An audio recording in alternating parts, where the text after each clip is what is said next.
entire understanding of the cause of dandruff shifted with this landmark article published in 1984. Instead of relying on secondary sources, reviews, editorials, opinion pieces, he looked at the primary literature, the original studies, and was amazed to find out how overwhelming was the evidence of the true cause, and how it had been ignored because it was so well buried under the mountain of error since some expert in the 1800s put forth some bogus theory. We now know that dandruff is triggered by a fungus that lives and feeds on the human scalp, the two major implications being, first, how alarming it is that some bogus theory can remain in the medical literature unchallenged for a century, despite evidence to the contrary. And second, hey, if it's a fungus, what about trying tea tree oil, which contains components that have antifungal activity against a range of fungi?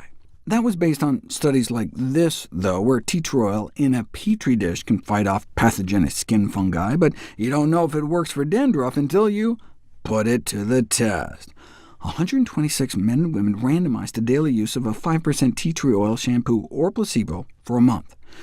The placebo worked a little bit, decreasing dandruff severity by about 10%, but the tea tree oil shampoo worked better, about a 40% drop.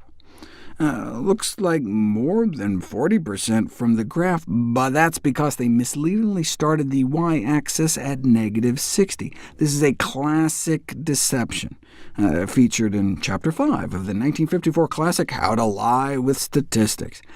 The graph should really look like this, which makes the effect less impressive, but it was still statistically significant. Only one patient in the tea tree oil group actually achieved a complete response, the one in the placebo group did as well. Thus, it seems that the tea tree oil shampoo would require ongoing application for control of dandruff. Speaking of fungus, what about tea tree oil in the treatment of athlete's foot? That may actually be our most common fungal skin infection, affecting up to 1 in 10. So about 100 patients randomized into one of three groups: 10% tea tree oil cream, tinactin, an antifungal drug, or a placebo cream. A month later, the fungus was wiped out in 85% of the drug group, but only about a quarter of the placebo and tea tree oil groups. This is somewhat surprising, since tea tree oil can kill off the fungus in a petri dish, but apparently not on toes. That reminds me of some of the oral health data on tea tree oil. It can wipe out some oral pathogens in a petri dish, but have people swish a tea tree oil solution around their mouth? And here's the dental plaque buildup after 4 days of no brushing, swishing with a placebo. Here's swishing with a medicated chlorhexidine mouthwash, which helps keep the plaque a bit at bay. But the tea tree oil mouth rinse, no effect. So if tea tree oil doesn't influence the amount of plaque, presumably it wouldn't help with gingivitis, the gum inflammation that's caused by plaque buildup.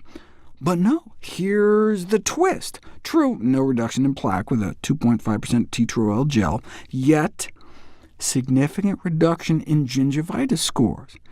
Since decreased gum inflammation occurred without a decrease in plaque, it appeared to just be helping more from an anti-inflammatory rather than antimicrobial mechanism. Might the same thing be happening here? Yeah, from a mycological cure standpoint, a fungus cure standpoint, tea tree oil didn't really do any better than placebo.